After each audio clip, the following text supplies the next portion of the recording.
Swayam Prabha. Digital India. Educated India.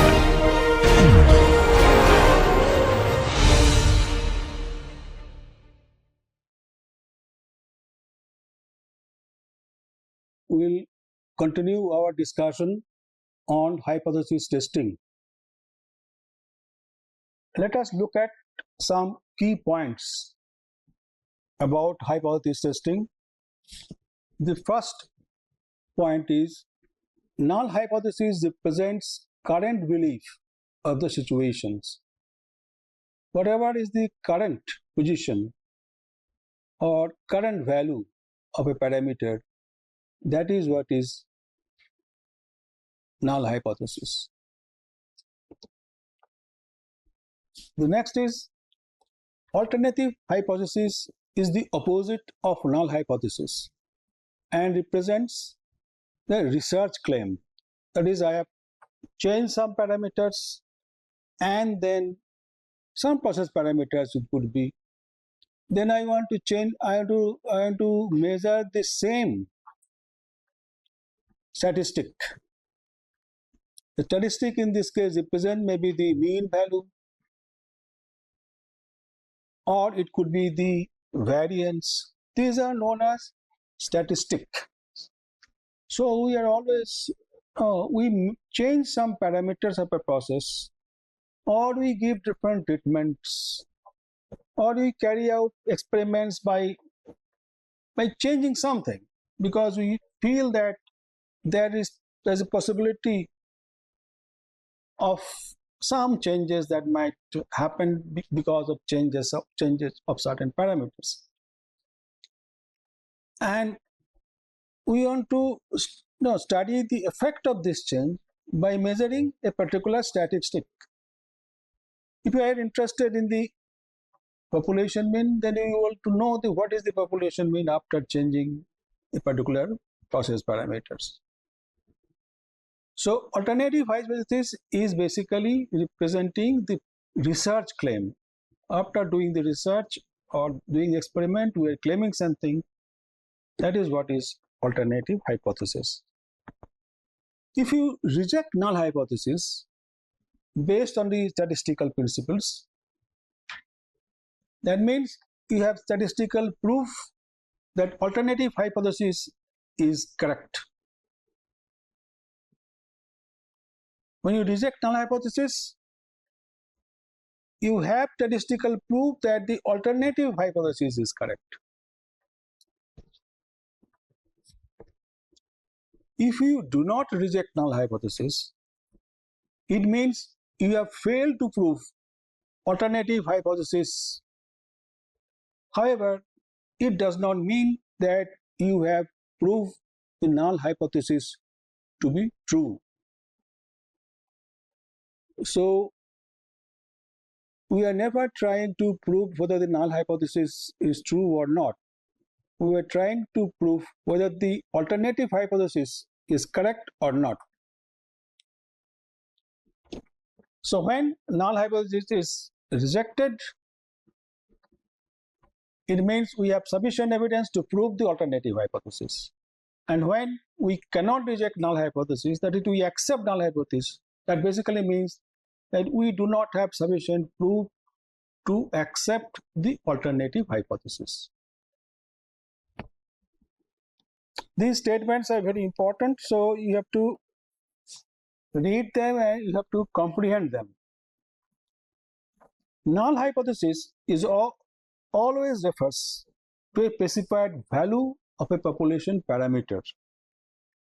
As an example, it could be mu for population parameter, but not, or it could be variance of population parameter. It could be proportion for the population parameters. So null hypothesis will always be specified, or it will refer any specific population parameter, which could be mean, which could be variance, which could be proportion, and not a sample parameter, not the sample mean. This point has to be noted. The statement of null hypothesis always contain an equal sign regarding specified value of population parameters.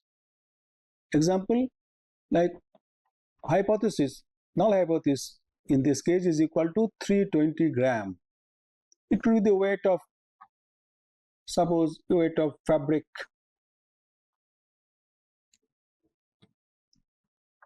So it is representing a population parameter. The statement of alternative hypothesis never contain an equal to sign. So this equal to sign will never find in alternative hypothesis. It has to be always a sign which is other than equal. It could be greater than, it could be less than, or it could be not equal to. So these are some of the very important key points about hypothesis. What you have learned in the previous lecture or the previous session, we have already discussed about them. So these are the key points which you should remember. Now we go to the another situation that we may face, that is test for the difference between two means.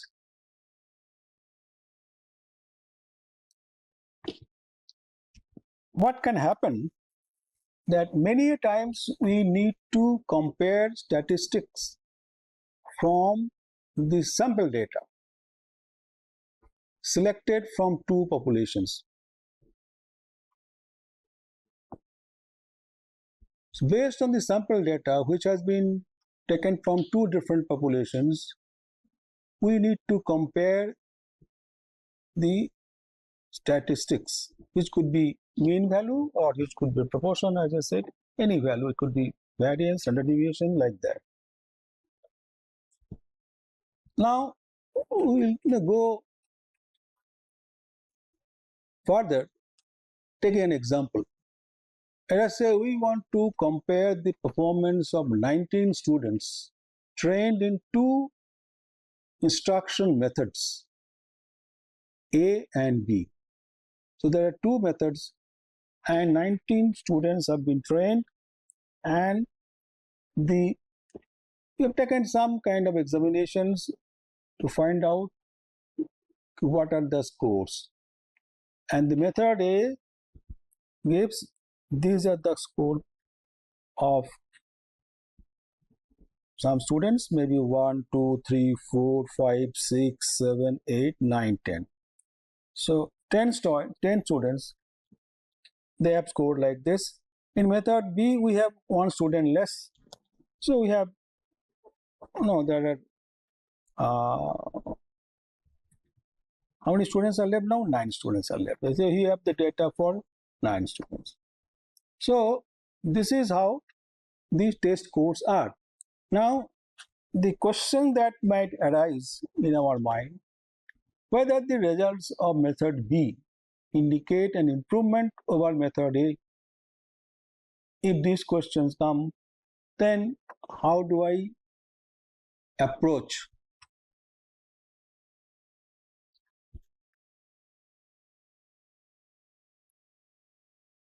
So this kind of problem we may face many times. So we are now going for a generalized form of such problems. Suppose two populations have unknown means, mean mu1 and mu2. Two populations are there, population 1, population 2, and their respective means are mu1 and mu2. We want to test the null hypothesis that says what difference of their mean is equal to a specified value, which is mu(s). So our null hypothesis will write what H0 is, that is mu1 minus mu2 is equal to mu(s). That is what becomes my null hypothesis, that the difference between their mean has a fixed value or a specified value, whatever. That is mu(s). So alternative hypothesis could be what? It could be that mu1 minus mu2 is greater than mu s, or it could be less than mu s.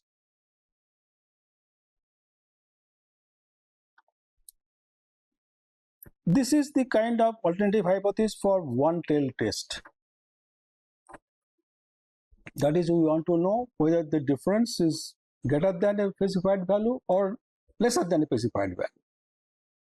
In the case of two-tailed test, we will write alternative hypothesis as mu1 minus mu2 is not equal to mu s. That is, both greater than and lesser than will be included.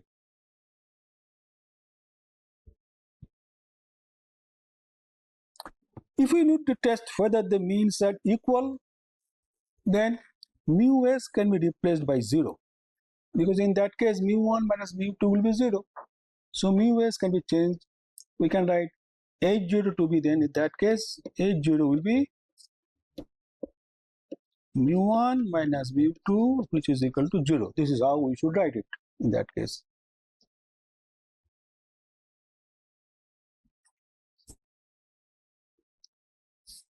That's what is already written here. And the alternative hypothesis for this could be that mu1 is by 2 is less than 0 for one tail test, or I can write mu1 is mu2 is greater than 0 for another one tail test, or not equal to 0 also we can write. So this is a general formulation of the same problem. Now these two population 1 and 2, the means are mu1 and mu2, and standard deviations are sigma 1 and sigma 2. Now let us draw independent samples of size n1 from population 1 and n2 from population 2. So these are the samples we are drawing from them. And then what we are trying to do after that, we will try to find out what is the sample means and what are the standard deviations of the samples. This is what we are trying to do.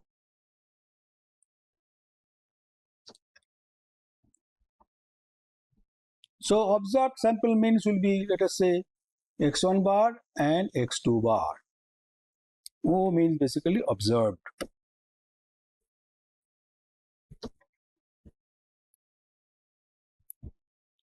An estimate of this x1 bar minus x2 bar, this is basically an estimate of mu1 minus mu2, which is equal to mu s. The difference between the sample mean is basically an estimate of the difference between the population mean.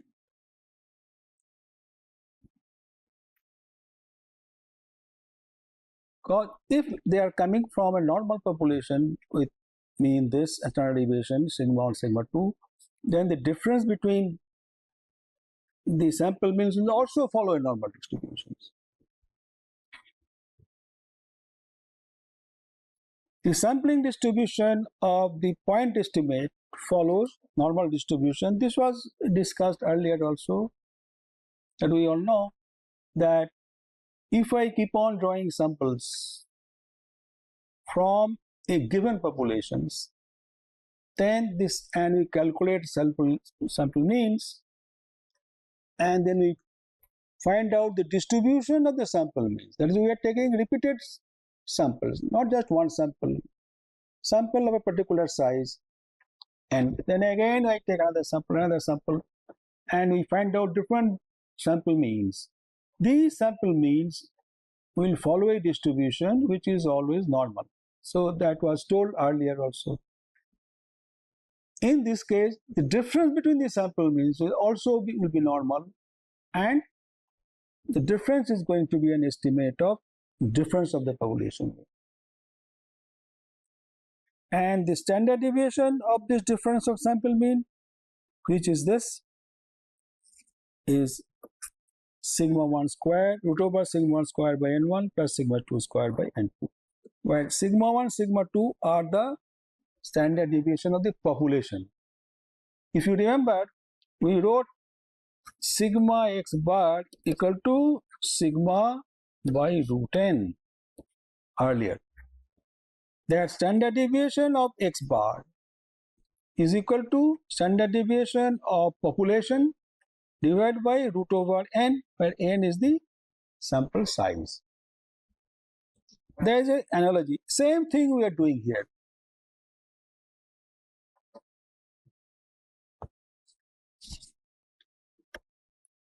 And therefore, this difference of sample means, in this case, will follow a normal distribution. That is what is shown here. And with the standard deviation,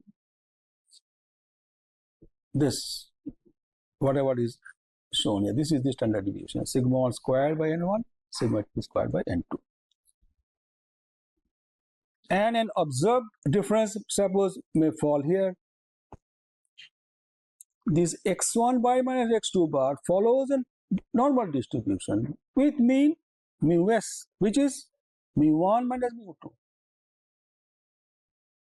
If mu1 and mu2 are same, then we will write mu s to be equal to 0. And a particular difference, that I take sample from population 1 and population 2, and the difference between them can fall anywhere on this axis.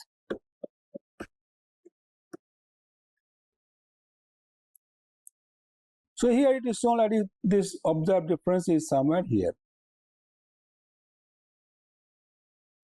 And the area under the curve on the right hand side of this, whatever value I have observed now, is shown in this case by alpha. Alpha always represents area under the curve.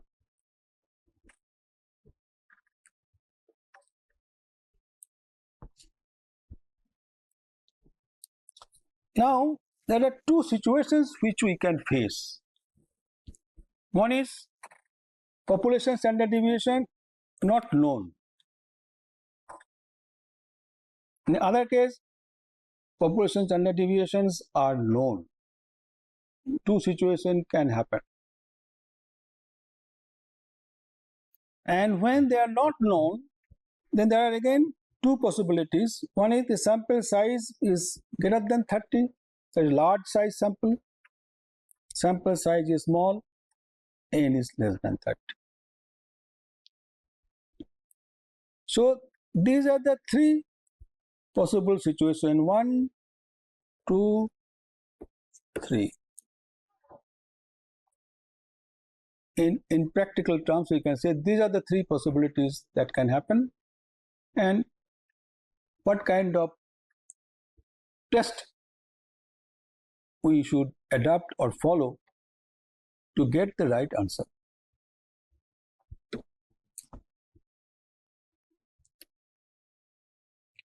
First thing is large sample. Population standard deviations known or unknown. If it is known, things become very easy and simple. Now, when it is known, in that case, what we need to find out, see any observed difference between the x1 bar and x2 bar. The sample drawn from population 1 and sample drawn from population 2. So difference in their means, how far it is from the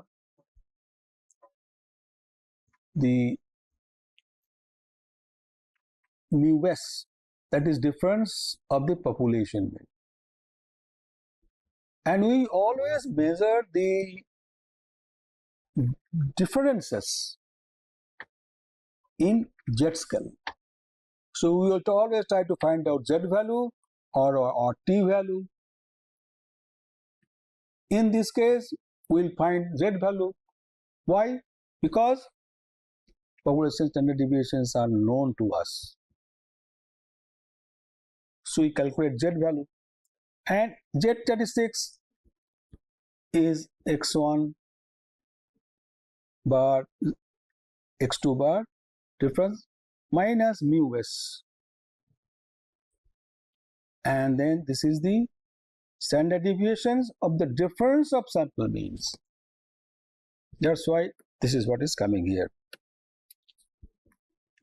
And compare the computed z value or calculated z value with the value table z value, and tell for finding out table z value, the level of significance must be specified. If we go to the z table, you will find many values are there.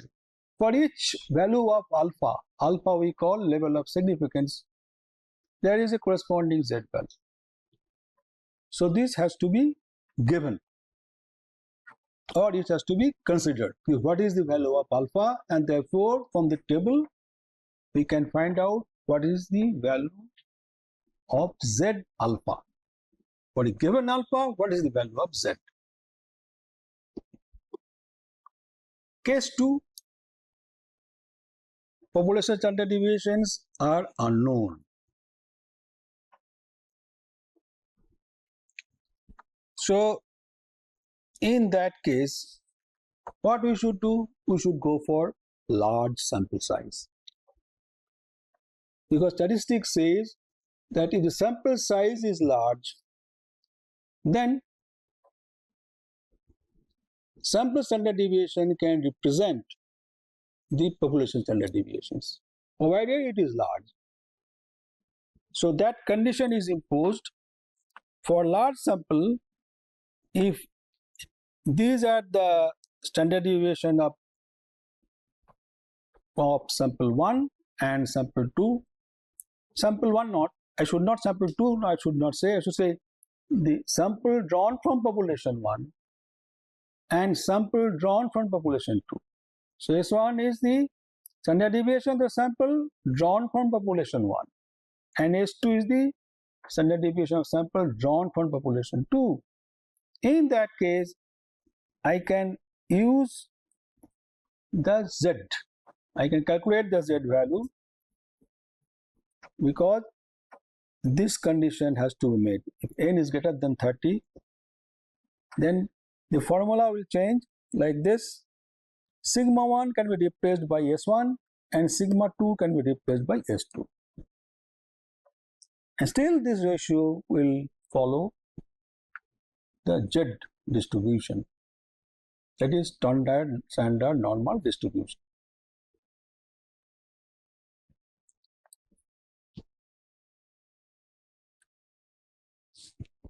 And in these cases, the critical region for testing mu1 minus mu2 equal to mu s for normal population, sigma 1 sigma 2 is known, or for large sample when it is not known.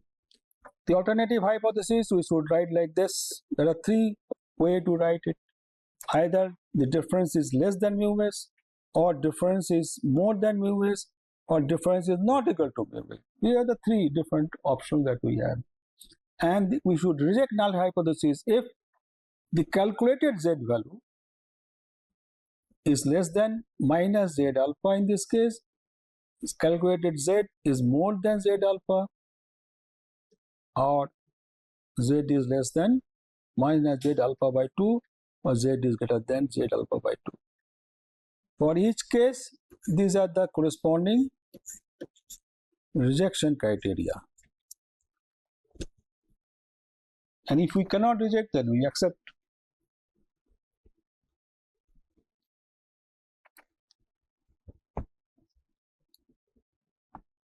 Now we can look at this problem.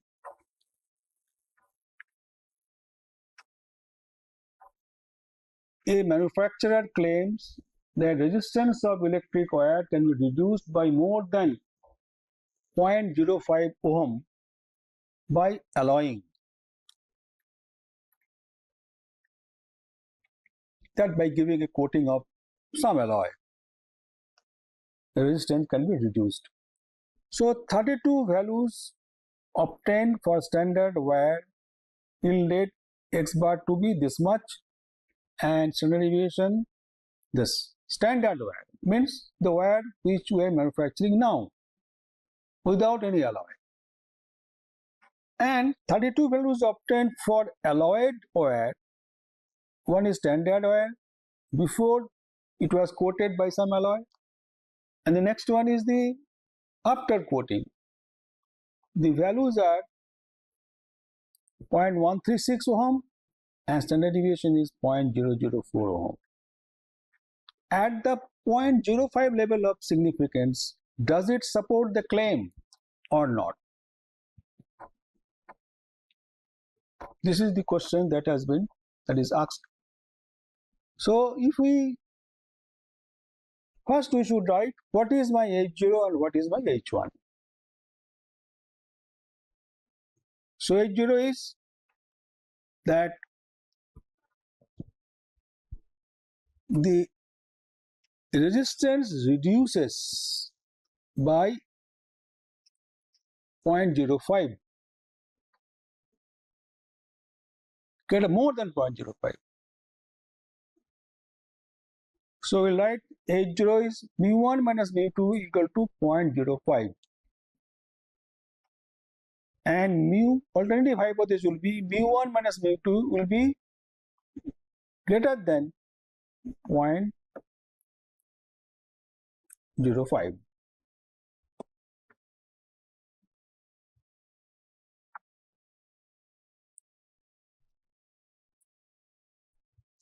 Level of significance has been given to be how much? 0.05 level of significance.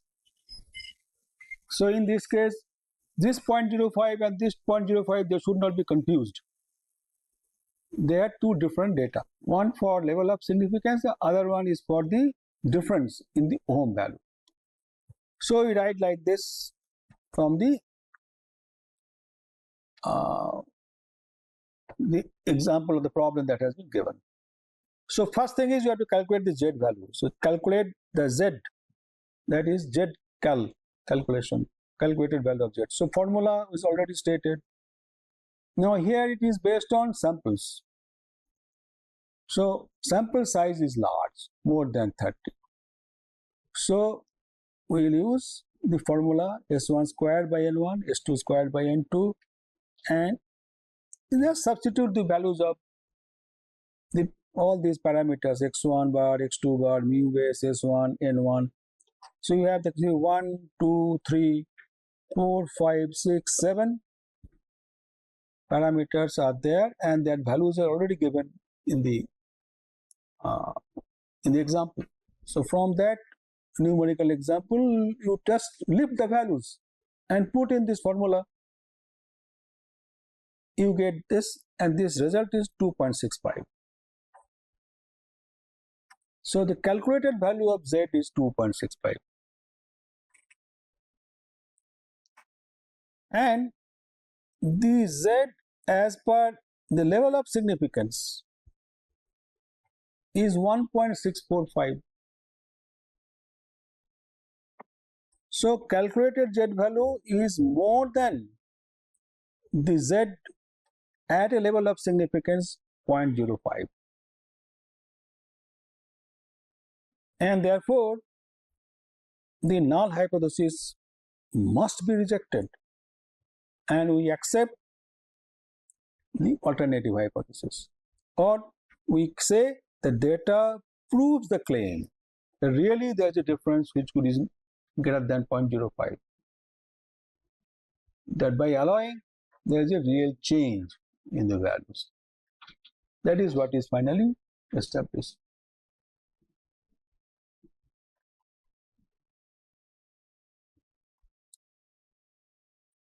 So earlier the sample size was large. The next thing is sample size is small. We may not have 30 samples. Assumption in this case are both populations are normal and standard deviations are same. As populations are normal, therefore X bar and Y bar also is going to be normal. They being independent, their difference is also will be normal. that is x bar, mean of x bar minus y bar, y bar is going to be normal, and that will be equal to the mu1 minus mu2, where mu1 mu2 represents the population mean and x bar and y bar represents the sample means. So one population is represented by x, another population is y. So mean of x population mean is mu1 and the mean of population y is mu2.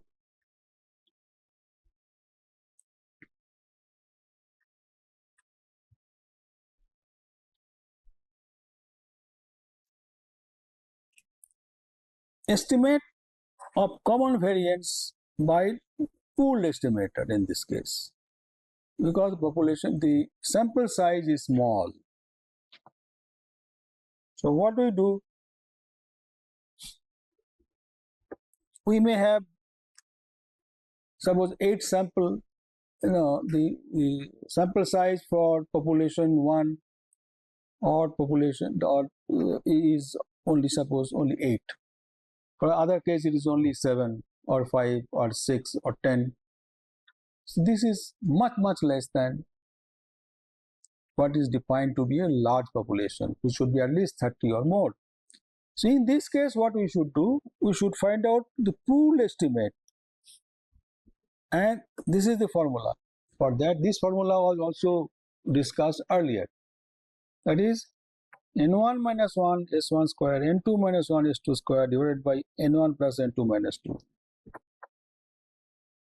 So we are pooling the standard deviations of these two different populations from where we have drawn the samples, and then pool them together to find out what is the overall mean standard deviation. So pooled estimate of variance is, this is the formula, that is what is used. And once we have that, if we know the variance, we know the standard deviation, which is under root variance.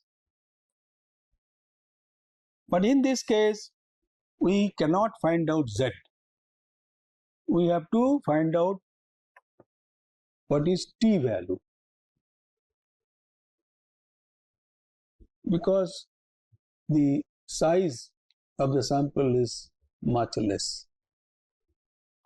So T0 will be x bar minus y bar minus delta, and this is pool estimate SP 1 upon n1 plus 1 upon n2, where k is the degree of freedom. For to find out t for a given alpha, I need to know what is my k,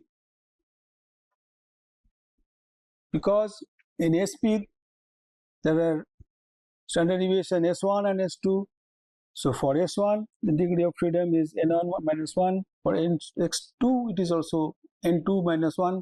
So if we sum them up, is n1 minus 1 plus n2 minus 1. So it becomes n1 plus n2 minus 2. That becomes the degree of freedom in this case. So we have to consult now the t table, and for a given alpha and k value, based upon what is the value of n, what is the value of n2.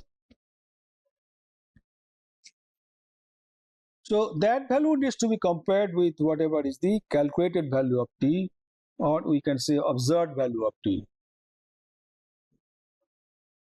And rejection criteria are also stated here. For 3 different situations, mu1 minus mu2 is less than delta, mu1 and mu2 is greater than. Delta is the specified value. Earlier we wrote mu s. Here I have written delta. They are all basically same. So it is a fixed specified value, which is delta, are not equal to delta. So these two are one tail test for, and this is meant for two tail test. And these are the rejection of null hypothesis. When t calculated is less than, this will be t alpha.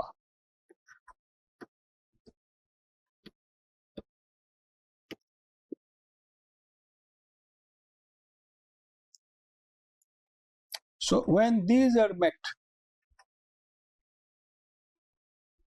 or these conditions are met, we'll reject the null hypothesis and accept the alternative hypothesis.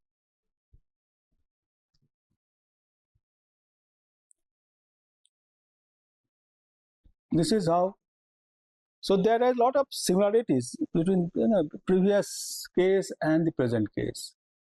The z get replaced by t, and we need to find out what is the pooled estimate of standard deviations. That is the only difference is there. Rest is all basically same.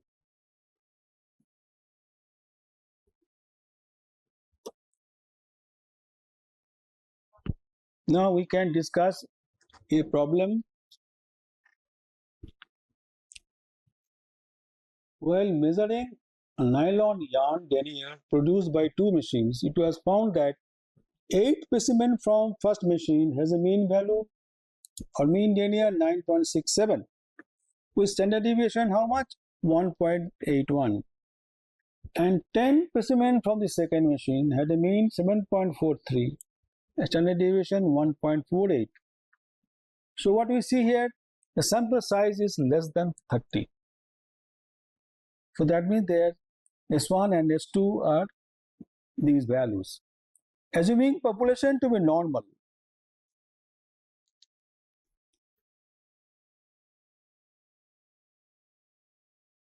and have the same variance, test the null hypothesis that mu1 minus mu2 is equal to 1.5 against alternative hypothesis mu1 minus mu2 greater than 1.5 at level of significance how much? 0.05. So this is, first of all, what kind of test it is? Is it a one-tail test or a two-tail test? What should be the answer? It is indeed an one-tail test. It is not a two-tail test because we have greater than, equal, greater than sign, or it could be less than sign also. In that case also it will be a one-tail test. But if we write mu1 minus mu2 not equal to 1.5, then it will be a two-tail test. Solution is, first write down whatever values are given. So here x bar, y bar, s1, s2, n1, n2, they are all stated. And also stated what is the level of significance, that also is given. And the mu1 and mu2 is that it is stated to be 1.5. This is what we're going to test. So here we have to find out the spool estimate of the variance. So S squared P equal to, this is the formula as we have seen earlier. So use that same formula to find out what is my S squared P in this case. And if you substitute the values here, you get a value 2.66. That is the variance. So standard deviation is 1.63.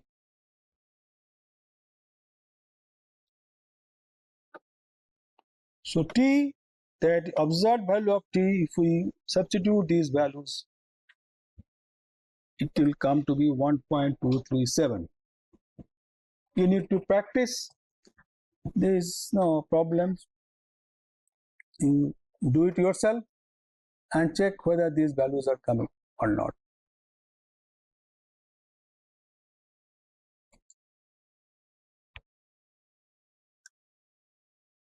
Now at alpha equal to 0.05, what is the corresponding value of T? So when alpha is 0.05, because we have to find out T, we need to know the degrees of freedom. The degrees of freedom in this case will be, this is my N1 and this is my N2 and this is -1, -1, so -2. Therefore N1 is 8, N2 is 10 and -2. So that gives you figure 16. So degree of freedom is 16 and level of significance is 0.05. So now we have to go to the T table. We have to consult T table to find out when degrees of freedom is 16 and alpha is 0.05, then what is the value of T alpha?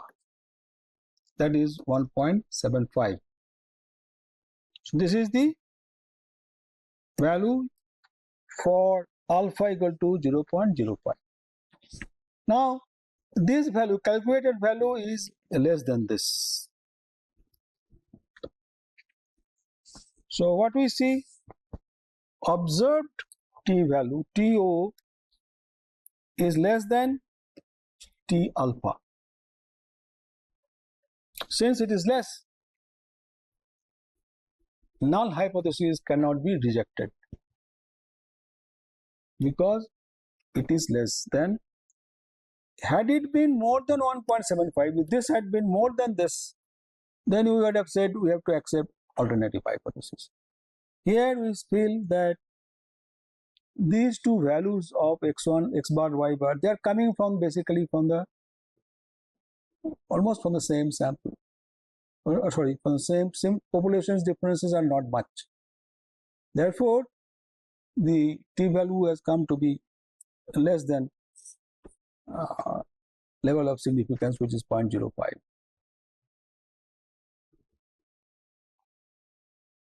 So null hypothesis cannot be rejected. And null hypothesis says what? If we go back, I have not written it here, but this is what the null hypothesis is. That mu1 minus mu2 is equal to 1.5. That is the null hypothesis. The other comparison that we sometimes need to make between two means, they are known as matched comparison. What is matched comparison?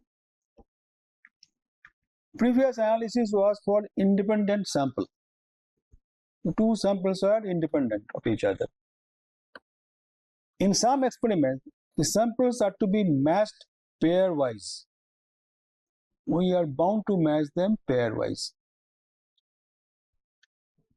Examples. To compare two methods of extracting, suppose, grease from wool. So you have to make a wide variety, take a wide variety of wools. The way I designed the experiment, varying in grease content. And then a specimen has to be chosen from each variety at random, divided into two parts, and parts randomly assigned to methods of extraction of grease. For that, I know that from variety A, I take some quantity of wool, divided into two parts, A1 and A2, and I have two methods of extracting the grease. So A1 will go to method 1 or A2 will go to method 2. This also is decided randomly, so that I am not biased.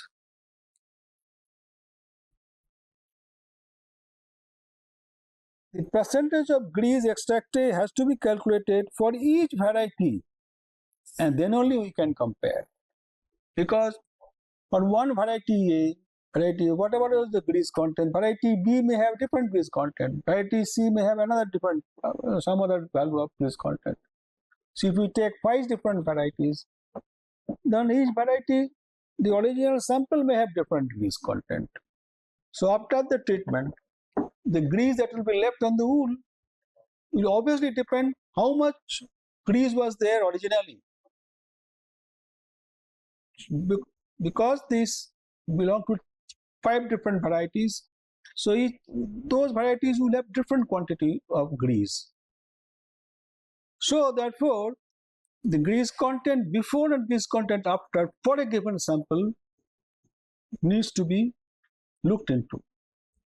And then we can make a some kind of comparison between the two extracting methods. Similar situation may come, another experiment, comparison between cleaning efficiency of two cotton cleaners made by two different manufacturers. So we have to take two varieties of cotton, but the trash contents are different. And then we have to process both of them together on the two different machines under identical conditions. So we take a sample, divide into two parts, and then we process them on machine 1 or machine 2, and keep a record of cleaning efficiency variety wise. Variety wise, we need to find out how much is the cleaning efficiency, and then we can compare the difference in cleaning efficiency variety wise, if any, between the two machines.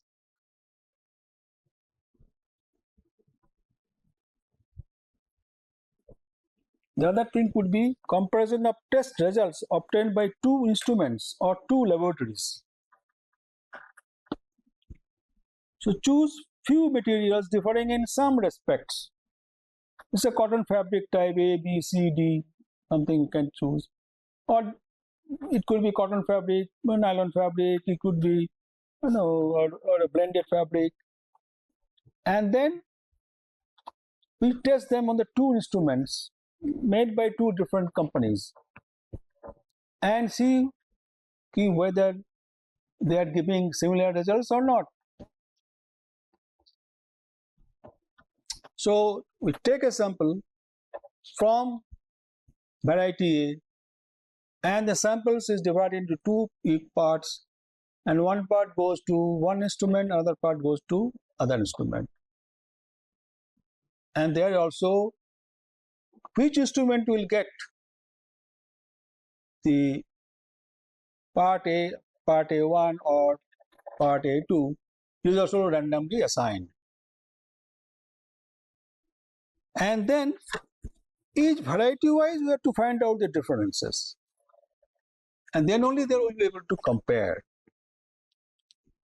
because the results will depend what was the original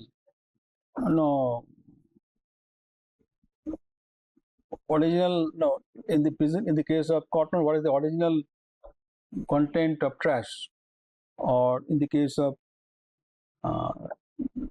the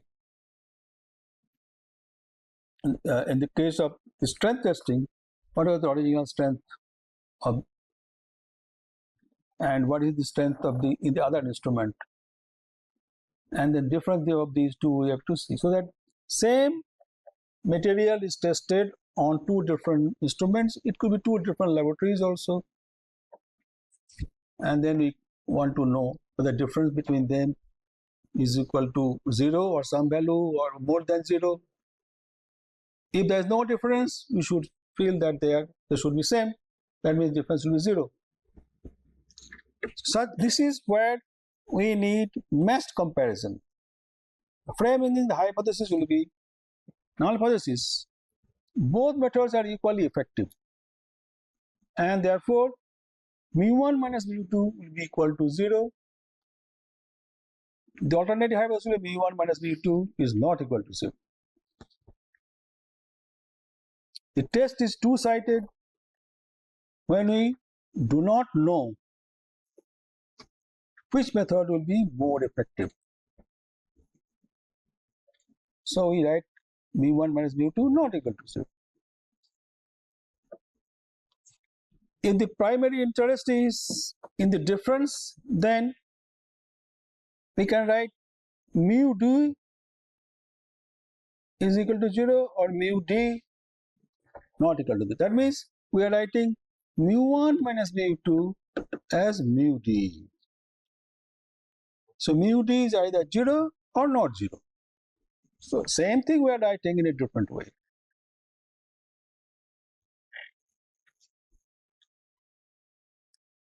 And calculation procedure is find out the difference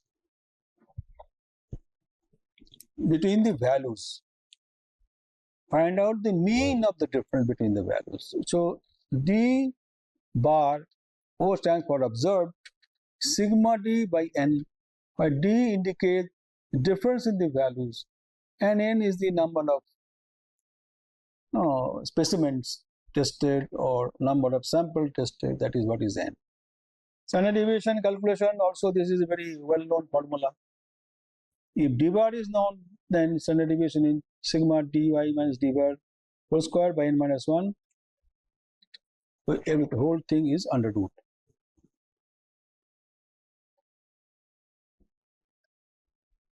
And we will find out what is the value of t, that is this minus this divided by this.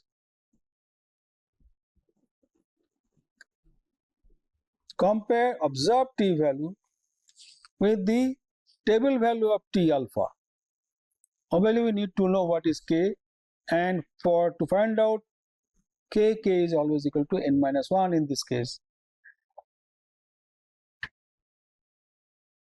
So T alpha, that means K alpha actually, that can be seen from the table. And then that T alpha value or Tk alpha value should be compared with the calculated or observed value of T using this formula. So this is the mean of the sample mean, you can say, this is the population mean, and this is the sample standard deviation over root over n, means basically it is the standard error. So in a way, there is a lot of similarity between the formula. As formulas are mostly same. It is easy to remember. Sample mean minus population mean divided by the standard deviation by root n. In the case of pooled, it will be a little different. SP, then root over 1 upon n1 plus 1 upon n2. And if I now take an example to study the effectiveness of physical exercise on weight reduction, 16 people were engaged. They were prescribed same exercise for a period of 1 month, and the results are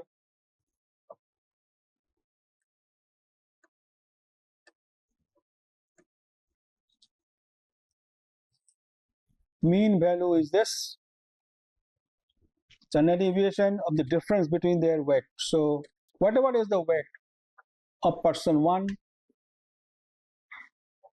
and the weight after the physical exercise, that is after 1 month. So weight before at the starting point and weight after 1 month. This is what is being done for 16 different people, and their differences are noted now, weight differences. And from that weight differences, we find out what is the mean value and what is the standard deviations of the differences.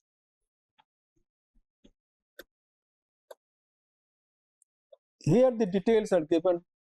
These are the 16 different people. Weight before is for person 1, which was 209. Weight after is 196. And the difference between these two is 13. Similarly, for these people, 178, 171, 212, 207. So they after 1 month, we find out the weight and take the differences. So now these differences becomes my random variable. So now we will basically 13, 7, minus 1, 5. These are the values of the D differences. So now we will work with only D. Whether the D has changed or not, that is what we are interested. So as is shown earlier, we need to calculate the average value of D. So the average sum of D is this much, and average we have to divide it by 16, we get a figure which is 4.125. And if we try to calculate what is my standard deviations, we can calculate similarly. It will give you a figure Here only d minus d sum was, this value is stated here, but we can find it out also. And then we can easily find out what is the value of t observed, and at alpha equal to 0.01, and degree of freedom how much? There are 16 people, so 16 minus 1, it will be 15. So T alpha at degree of freedom 15 is going to be 2.60. So what is coming now? Observed T value is more than the value of T that we get from the table. So what will be the conclusion from here? The difference is larger than at the level of significance, which is we have considered to be 5% or 0.05. The value of this calculated T is going beyond this. That means we should say that we reject the null hypothesis, and we conclude that exercise regime after 1 month has definitely made some difference in the weights of the people. So someone has a difference, sometimes is positive, sometimes is negative. On an average, we can say that this is what has happened, and the null hypothesis, therefore, we reject it, and we conclude that there is a positive change because of the exercises. So with this, I conclude today's discussion on hypothesis testing. Let us see that what is going to be offered in the next lecture. So wait for that. You will see in the next class.